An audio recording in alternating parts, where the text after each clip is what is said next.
All right, I think everyone's settled in. You can jump in here. My name is Jesse Barnes. I work in the Intel Open Source Technology Center with Daniel, who just presented, and several others who are here today on the i9-15 graphics driver primarily, and then miscellaneous other GPU-related stuff inside of Intel. Today, I'll be talking a little bit about the Intel BayTrail platform. And I had actually wanted to cover this last year, but I only got approval to talk about anything in any detail this year, so push forward. So some of this may not be totally new to you, especially if you've been reviewing what came out of IDF a couple of months ago on BayTrail. But this is something I'm really excited about because it's a new SoC for us in a couple of ways. It's got a new CPU, a redesigned Atom CPU, and a new GPU relative to our previous SoC products. So it's really interesting, and we've also been involved on the bring up and some of the design work from very early on in the open source side of things. So it's exciting for us from that perspective as well. It wasn't just totally driven by Windows stuff or powered on solely with Windows, that sort of thing. So anyway, like I said, this is a new SoC specifically focused at like the tablet market and convertible market. It's not designed to go into phones. It doesn't quite have the power envelope that you would need for that and the level of integration you need for that, but it does make a pretty decent tablet chip. It's working, or it's fabbed on our 22 nanometer process, which isn't our bleeding edge, which is the Broadwell stuff that we're pushing out now that's on the 14 nanometer. But our 22 nanometer process is pretty good. It's pretty mature and works well for us. They're really big. I mean, it's a really big change, both CPU and GPU wise for us on the SoC side, on the Atom side. And like I said, the Linux stuff was a priority from early on. And the Linux team has been involved. Our open source team doing Linux drivers has been involved from very early on. We were at the power on when the silicon first came back from the factories, doing the initial debug and development of our driver stack. So Ben, who may be somewhere around here, was at that. Ken Gronke, who's on the Mesa team, was there helping, and we got 3D games up and running and stuff within a day or two of getting stable silicon. So that was really exciting. So some of these slides you may think, oh, these are really pretty. How did he come up with those? Well, I didn't. These are mostly stolen from IDF, so hopefully they won't be too full of marketing stuff. But this is the overall architecture of the chip. So it is an SoC. It's got a whole bunch of IP blocks on it. But the big changes are the new Atom up to quad core, and then the new HD graphics, which is not new from the client side. It's basically an Ivy Bridge graphics part, but it's been chopped down and put onto the SoC. So if you're familiar or if you've been following our previous Atom stuff, you'll know that earlier chips used IP block from Imagination, the PVR graphics stuff. And I'm sure everyone has a lot of love for their stuff, and they'll be sad to see it go, but now we've got Gen graphics instead. So you'll have to tolerate that.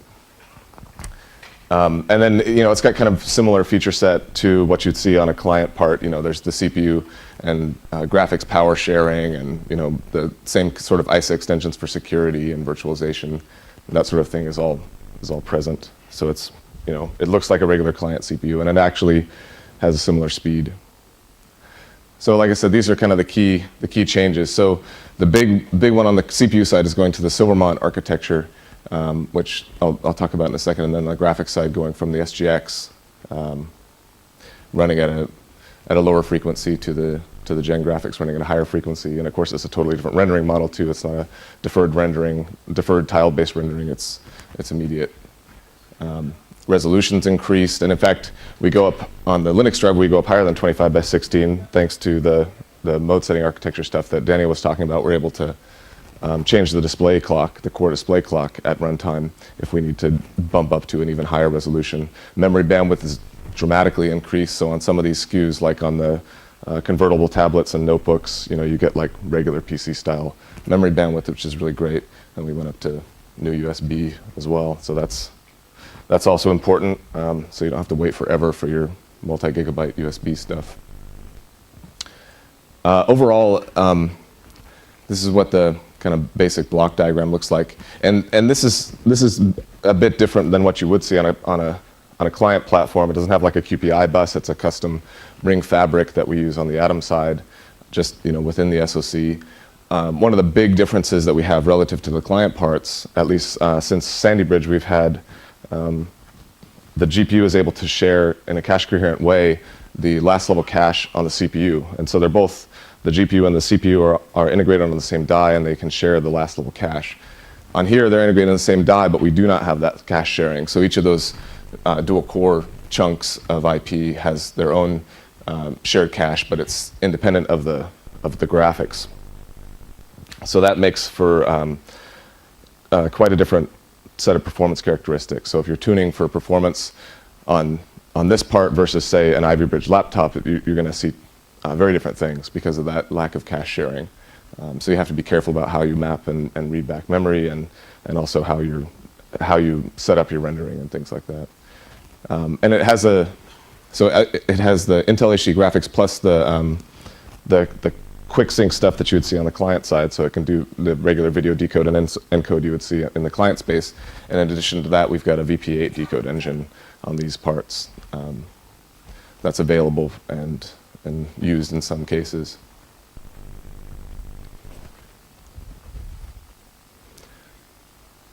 This one looks really marketing-like, but the kind of takeaway for this one is the huge improvements in power or performance. You get to choose. The huge difference here is this is the first Atom part that's out of order. So if you've looked at our previous microarchitectures on the CPU side, they've been in order, maybe dual issue. Now we've got up to 4 cores out of order, and the performance is just dramatically improved. If you use one of the old Atoms, it's like using an ARM platform. You're like, I don't want to do any builds on this. I don't want to actually log into this machine. I want to just copy stuff onto it and kind of pretend it's not there.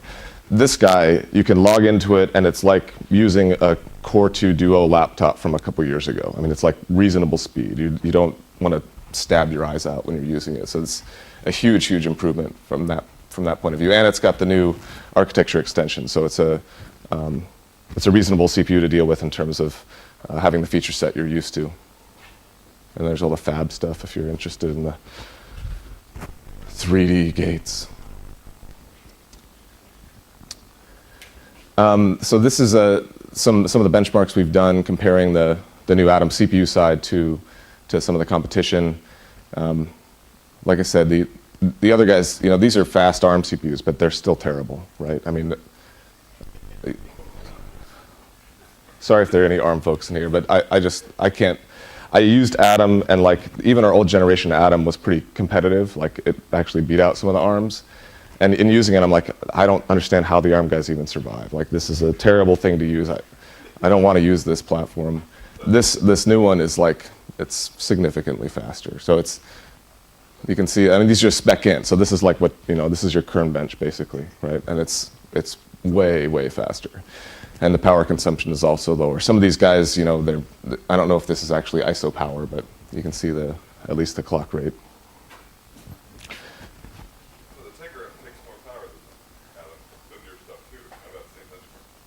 Yeah, Greg's saying that Tegra even takes more power on this same benchmark and gets less performance. And I don't know.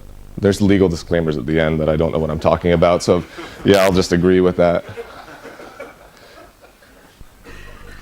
Like I said, the next big chunk is the graphics side. So, getting rid of imagination.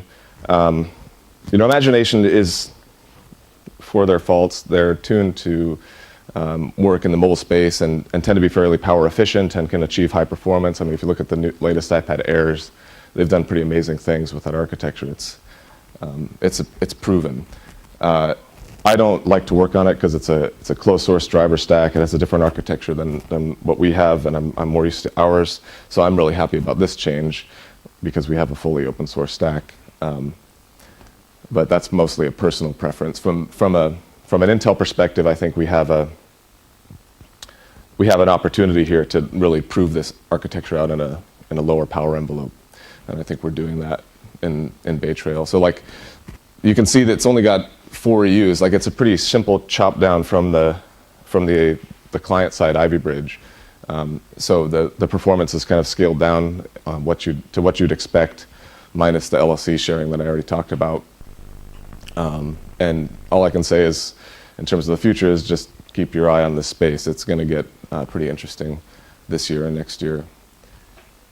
And then I talked about the power and the video decode stuff. It's all available too. Here you can see the gaming side. So this is basically comparing the graphics performance. This isn't a leadership part by any means from a graphics perspective. It's merely competitive. To me, this is actually pretty impressive, given that it is a fairly straightforward chop down versus like a dedicated redesign for mobile. The fact that we did this well without a tremendous amount of effort tells me that we have quite a bit of room to improve, and the subsequent parts should be really nice. Plus, we've got an open source stack, so that's pretty exciting. And yeah, it beats the crap out of our old stuff.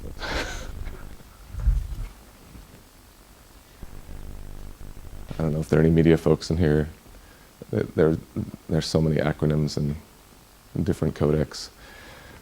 But it does have, like I said, it has the same encode and decode support and transcode support that you would see in the client part. So that's nice from a teleconferencing or video calling, that sort of thing, point of view. So all that stuff is there, and that's actually a really nice feature of our parts. And I probably ought to know more about it, but I don't spend much time on the media side. On the display side, at 10 by 7, you can't really see this. This is a chamber of horrors. There are demons hanging people and torturing them.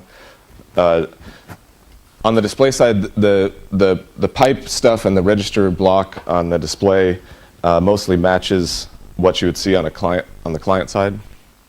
But when you get out to the port side, they redesigned everything and did a custom implementation of the display PHY itself.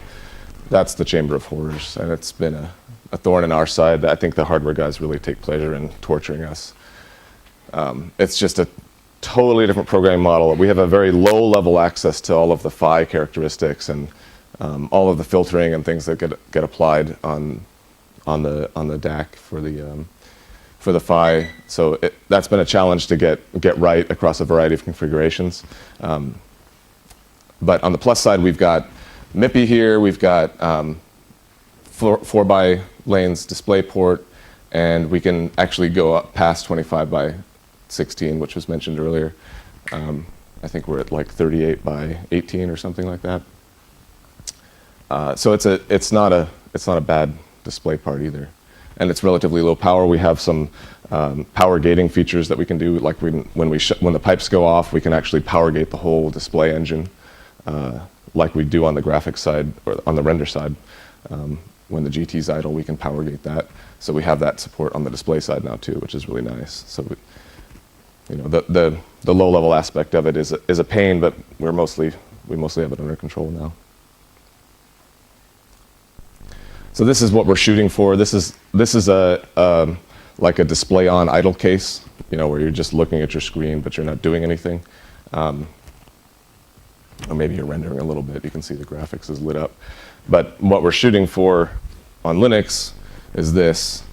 When the display goes off, we want the whole SoC to basically go off and power gate everything. So there's just some tiny microcontrollers and things that's still awake. But this is not a full S3 state. This is a runtime suspend state. So the SoC architecture that we have now lets us get to really low power consumption during runtime.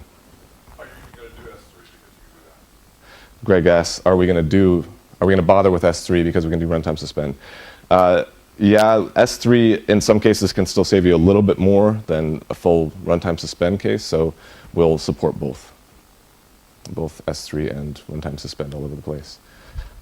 Going forward, if we can get parity between S3 and runtime suspend, I think at some point we may just implement S3 in terms of runtime suspend, but there's a logic and there's an overhead to all of the runtime stuff. So S3 is also simpler from a platform and implementation point of view, so there's trade-offs. So the upstream status of this, we started pushing these bits way back almost 2 years ago now. Landed the initial graphics stuff in 3.6. And the full S0YX, that's our runtime suspend support, isn't pushed upstream just yet in the core side of things. And then on graphics, that's pretty much done. We just have to get it merged. Things really stabilize around 3.10. So if you're starting to get these platforms for yourself, don't do anything before 3.10, or you're going to be in that chamber of horrors that I talked about. The display up and down clock I talked about, so I don't think any of those super high-res display products are out on the market yet, but when they are, we'll be ready for them, so you'll be able to use those right away. RC6 is a feature on this too, and it works. I know some of you may have had problems with that. RC6 on BayTrail is a different implementation than it is on the client side, and it's actually simpler, and it seems to be pretty stable. We've got some display power shutdown stuff like I talked about, some other display features that are actually not BayTrail specific, the dynamic refresh rate support. So like if the screen is mostly idle, you could actually drop the refresh rate, save some power on your memory bandwidth, let your memory stay in self-refresh for longer. We have some bugs, again, chamber of horrors. This one we just fixed the day before I caught my flight out here, and that had been driving me nuts for a week and a half. So I'm really happy that we fixed that. So if you're buying a BayTrail based platform on Amazon or something now, you would have run into that like right away, but we've got that under control now, so that should be fixed in the current kernels, and we'll push that back to stable.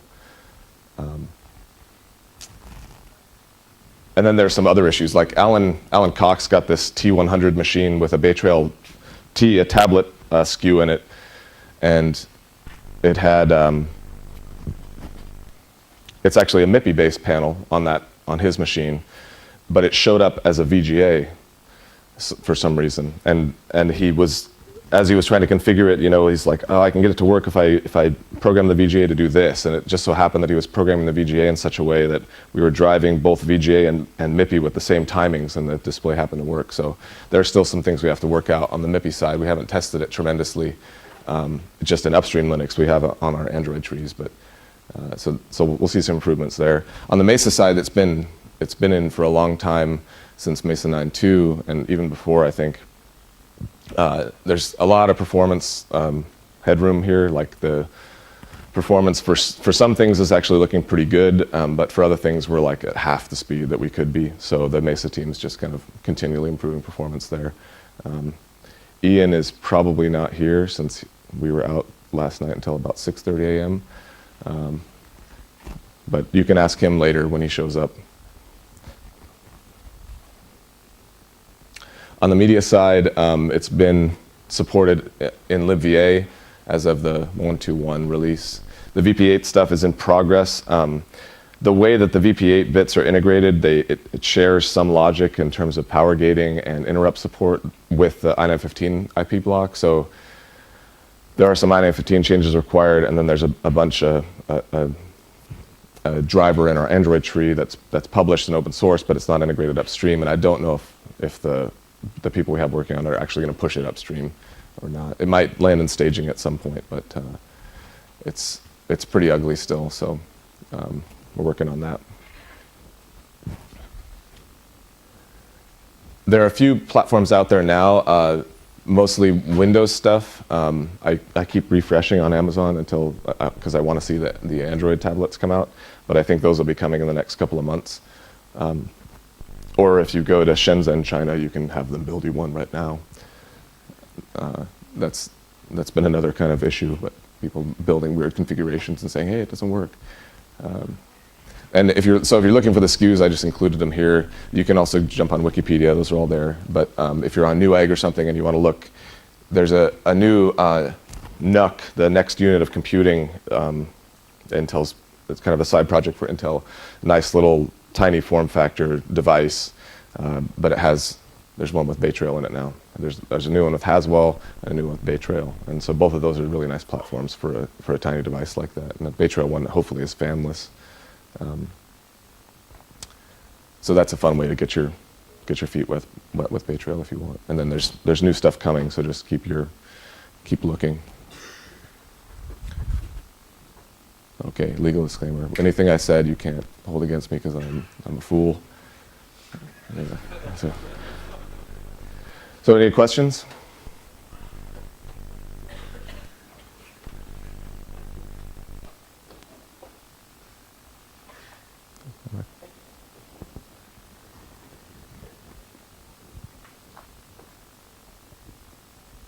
Hello?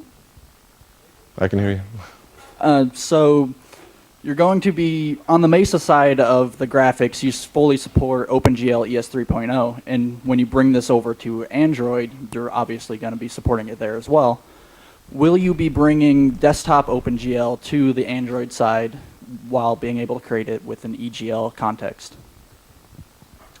Will we be bringing full OpenGL to Android?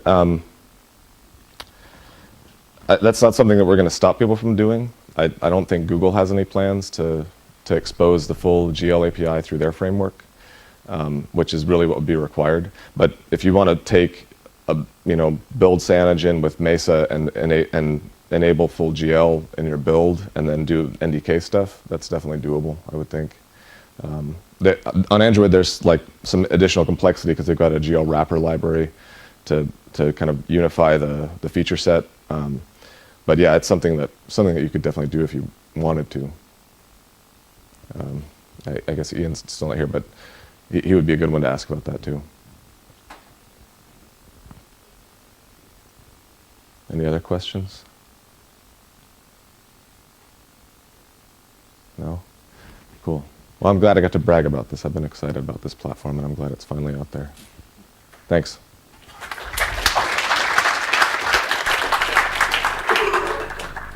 So next talk is going to be about Nuvo. It's going to be